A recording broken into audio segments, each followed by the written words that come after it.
Hello નમસ્કાર વિદ્યાર્થી મિત્રો, વેદ ડિજિટલ એજ્યુકેશનમાં આપનું હાર્દિક સ્વાગત છે। આજે આપણે ધોરણ 9 વિષય સંસ્કૃતની અંદર દ્વિતીય સામયિક પરીક્ષા 2026 નું 100% ટાઈપિંગ સાથે સંપૂર્ણ પેપરનું સોલ્યુશન જોવાના છે। તો ખાસ વિદ્યાર્થી મિત્રો, ચેનલમાં નવા હોય તો ચેનલ સબસ્ક્રાઇબ કરી બાજુમાં બેલ આઇકનને પ્રેસ કરો જેથી તમને અવનવા વિડીયોની માહિતી નોટિફિકેશન મળી શકે। વિડીયો લાઈક કરો, તમારા મિત્રો દોસ્તોને શેર કરો। તો દ્વિતીય સામયિક પરીક્ષા ધોરણ 9 સંસ્કૃત 50 ગુણ। તો વિદ્યાર્થી મિત્રો, આપણે વ્યવસ્થિત ધ્યાન આપીશું તો આપણે સારામાં સારા ગુણ પ્રાપ્ત કરી શકશું। તો વિભાગ એ છે જેમાં આપેલ ગદ્ય ખંડનો અનુવાદ દોષ દૂર કરો અને અનુવાદ ફરીથી લખો, બરાબર। એટલે તમારે ભાષાંતર તો આપેલું જ છે પણ એમાં સુધારો કરવાનો છે। જો ઈસુ ખ્રિસ્ત પશ્ચિમ ઘણું કરીને, જો પશ્ચિમની જગ્યાએ શું થઈ ગયું? પૂર્વે, બરાબર। એવી રીતે સુધારો કરવાનો છે। પશ્ચિમની જગ્યાએ પૂર્વે ઘણું કરીને 5મા સૈકામાં ભગવાન મહાવીરનો જન્મ થયો। તે સમયે ભગવાન મહાવીરે જે ઉપદેશ આપ્યો હતો તે આગમના નામે જાણીતો છે। આ આગમ 900 નહીં પરંતુ 500 વર્ષ સુધી મૌખિક પરંપરામાં સુરક્ષિત હતો। એવું સંભળાય છે કે ઈસુ ખ્રિસ્તના 3જા સૈકામાં નાગાર્જુન નામના પ્રસિદ્ધ વિદ્વાનની અધ્યક્ષતામાં જૈન સાધુઓની એક સભા મળી। આમાં ન હતી પરંતુ હતી। એ સભામાં આગમ ગ્રંથોનું લેખન કરવું એવો પ્રસ્તાવ કરવામાં આવ્યો ન આવ્યો? અહીંયા આવ્યો। અહીં લખાણથી બદ્ધ થયેલી વાણી વલ્ભી વાચના નામે વિખ્યાત થઈ। તો આવી રીતે જરૂરી સુધારા કરવાના છે। તો ઘણા બધા વિદ્યાર્થી મિત્રોની કમેન્ટ આવે છે કે સર દ્વિતીય પરીક્ષાના આઈએમપી પ્રશ્નપત્રો સોલ્યુશન સાથે અમારે જોઈએ છે। તો મિત્રો 30 થી વધુ પ્રશ્નપત્રો તમને મળી જશે। કે આ ઉપરાંત ગણિત વિજ્ઞાનમાં બહુ બધા વિદ્યાર્થી મિત્રોની બીજા સેમેસ્ટરમાં ફરિયાદ છે કે સંપૂર્ણ અભ્યાસક્રમ મુજબ તમામ પ્રકરણના વિડીયો લેક્ચર સર અમારે જોઈએ છે। તો ભાઈ મળી જશે, ચિંતા કરોમાં। કલ્પેશ સર વિરડિયન, કલ્પેશ સર કોલડિયા, માત્ર વિજ્ઞાન જોતું હોય, અઘરા લાગતા હોય પાઠ તો બી મળી જશે, બરાબર। ગણિત વિજ્ઞાનના પાઠ અઘરા લાગતા હોય તેના તમને આ વિડીયો લેક્ચર મળી જાય, તમે જોઈ શકો, એકવાર 50 વાર 500 વાર જોઈ શકો, બરાબર। કલ્પેશ સર કોલડિયા તો બધું આપણી વેદ ડિજિટલ એજ્યુકેશન નામની એપ્લિકેશનમાંથી તમામ વિષય, સામાજિક વિજ્ઞાનના પરેશ સરના વિડીયો, ઇંગ્લિશ રાકેશ સરના વિડીયો, ગુજરાતી ધારા મેડમના વિડીયો, બધા ગૂગલ પ્લે સ્ટોર કે જ્યાંથી ગેમ ડાઉનલોડ કરો ત્યાં જઈને વેદ ડિજિટલ એજ્યુકેશન નામની એપ્લિકેશન ડાઉનલોડ કરો, ઓપન કરશો એટલે પેજ ખુલે જેમાં તમારા પોતાના મોબાઈલ નંબર નાખી સેન્ડ ઓટીપી કરો। 4 આંકડાનો ઓટીપી નાખશો એટલે પેડ કોર્સમાં જુદા જુદા પેડ પ્લાનની પીડીએફ એમાં ધોરણ 9માં જઈને તમે મેળવી શકશો। એક્ઝામ પેપરમાં પેપરો 3 થી 12માં 3 થી 12ના વિડીયો તમારું ધોરણ પસંદ કરી વિષય પ્રમાણે પાઠવાઇઝ વિડીયો જોઈ શકશો। ચાલો, અહીંયા આપણે અનુવાદ કરવાનું છે। જો સૌના મનને પ્રસન્ન કરનારી વાણી બોલવાનું શક્ય ન હોય તો સભા વચ્ચે ભેગા મળીને સભામાં ગેરહાજર રહીને શું મૂંગા રહેવું કે કામનું બોલવું એ પ્રશ્ન છે।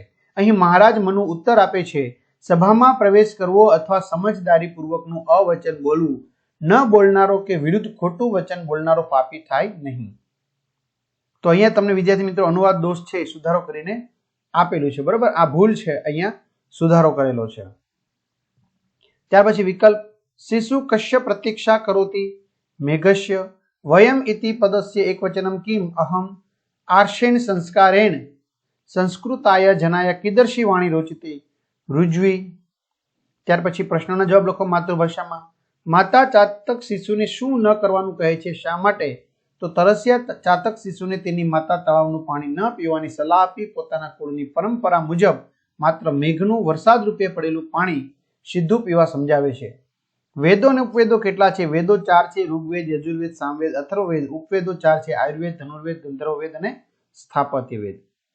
ગદ્યખંડ વાંચી અને પ્રશ્નોના જવાબ આપો। તો પેલું છે કીદર્શી વાણી સર્વાન સમાન રૂપેણ ન સંતોષતી। તો વ્યવહારે અપી પ્રવૃત્તા વાણી સર્વાન સમાન રૂપેણ ન સંતોષતી। સુદુર્લભા સર્વ મનોરમા કિમ સુદુર્લભા સર્વ મનોરમા વાણી સર્વે જના કીદર્શા ન ભવંતી સર્વે જના વિચક્ષણા ન ભવંતી। વિભાગ બી છે, બરાબર। તમારે અન્વય પૂર્ણ કરીને ફરીથી લખવાનું છે। તો પહેલામાં આવશે કિંસુકે, બીજામાં આવશે મનોજ્ઞે, ત્રીજામાં આવશે અયમ અને ચોથામાં આવશે યુનામ। 1, 2, 3 અને 4 આવી રીતે। રેડી? તો આ તો ઈઝી થઈ જશે તમારા માટે કારણ કે શ્લોક પરથી હોય। પહેલામાં કોપી, બીજામાં એવ, ત્રીજા ચલતામ, પાંચમામાં થતે। વિકલ્પો લખો. કસ્માત મિત્રાણી રીપવ ચ જાયન્તે વ્યવહારાત કેશામ નરાણામ કૃતે કિંપી અસાધ્યમ નાસ્તિ સોત્સાહાનામ કુલ સગ્ન સંજગ્નિ કહ દીપઃ સત્પુત્રઃ કુંજરઃ ઇતિ શબ્દસ પર્યાય કહ ગજઃ. માતૃભાષામાં મહાભારતકારે શત્રુ અને મિત્ર થવાનું શું કારણ બતાવ્યું છે? મહાભારતકાર મહર્ષિ વેદવ્યાસે વ્યવહારને શત્રુ અને મિત્ર થવાનું કારણ બતાવ્યું છે. 5 અક્ષય નિધિ કયા છે? ચારિત્ર્ય, શૂરવીરતા, ઉદ્યમશીલતા, પંડિતા અને સારા મિત્રો. શ્લોક પૂર્તિ આપણને પૂછાય છે. અગ્નિ મીઠે પુરોહિતમ યજ્ઞસ્ય દેવ મૃત્વિજમ હોતારમ રત્નધાતમમ નાસ્તિ મેઘ સમમ તોયમ નાસ્તિ ચાત્મ સમમ બલમ નાસ્તિ ચક્ષુ સમમ નાસ્તિ ધાન્ય સમમ પ્રિયમ.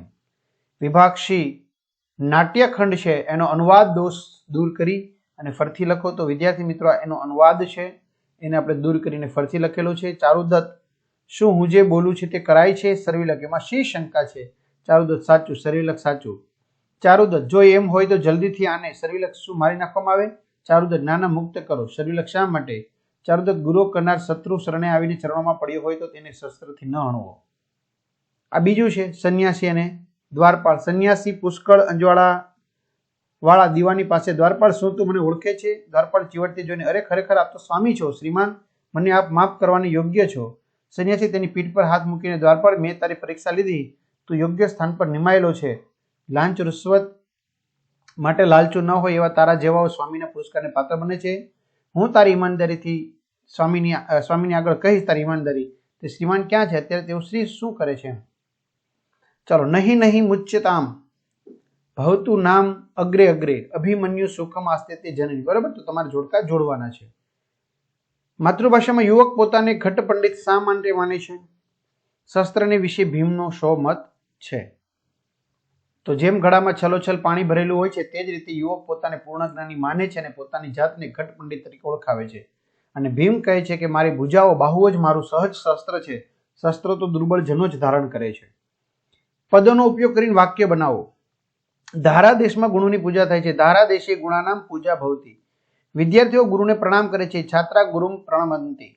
માળી ફૂલોની માળા બનાવે છે. માલાકાર પુષ્પમાલામ રચયતી. વિભાગ ડી વ્યાકરણ વિભાગ.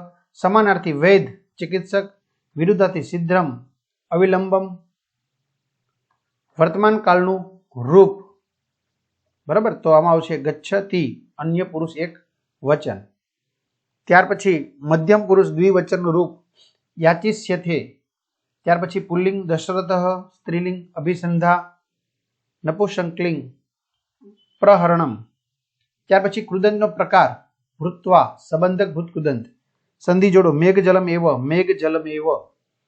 સમાસ પ્રકાર વિરહાતુર તૃતીય તત્પુરુષ સમાસ. વિભાગી ગદ્યખંડ તમારે વાંચવાનો છે. એના પરથી 3 પ્રશ્નો છે. જો કપિલ વસ્તુ નામની નગરે કહ નરપતિ આસિતઃ કા તસ્ય ભાર્યા. કપિલ વસ્તુ નામની નગરે સુદોધનો નામ નરપતિ આસિત માયાદેવી તસ્ય ભાર્યા. જો લખ્યું છે. બીજું છે નૃપસ્ય આત્મજસ્ય કિમ અભિધાનમ આસ્તિ. નૃપસ્ય આત્મજસ્ય સિદ્ધાર્થ ઇતિ અભિધાનમ આસ્તિ. ત્યાર પછી રાજપુત્ર કીદર્શ આસ્તિ. રાજપુત્ર ગુણવાન રૂપવાન બલવાન ચ આસિત. જોડકા આપણે જોડવાના છે. અંબિકા દત્ત વ્યાસ, પંડિત નારાયણ, મહાકવિ શુદ્રક. આ એકને પૂછા 2 જોડકા. બરાબર. ત્યાર પછી અહીં રેખાંકિત પદને શુદ્ધ કરીને લખવાનો છે. જલમ પાતુમ તો પાતુમ, ગંતુમ તો ગંતુમ, પ્રતિક્ષામ પ્રતિક્ષામ, કર્તુમ કર્તુમ. ત્યાર પછી અર્થ વિસ્તાર કરી અને તમારે સરસ મજાનું લખવાનું રહેશે એમના. બરાબર. તો આ રીતે સરસ મજાનું સોલ્યુશન તેમજ પેપરની આપણે ચર્ચા કરી. તો તમારા મિત્રો દોસ્તોને જાણ કરી દો. ચેનલમાં નવા ચેનલ સબસ્ક્રાઇબ કરો અને બધા વિદ્યાર્થી મિત્રોને સારા માર્ક્સ પ્રાપ્ત થાય એવી શુભકામના પાઠવીએ છીએ. તો વિદ્યાર્થી મિત્રો દરેક વિષયના પેપર પ્રેક્ટિસ માટે તમે મેળવી શકશો. તો અત્યારે વહેલી તકે મેળવી લો. અસ્તુ. જય હિન્દ, જય ભારત.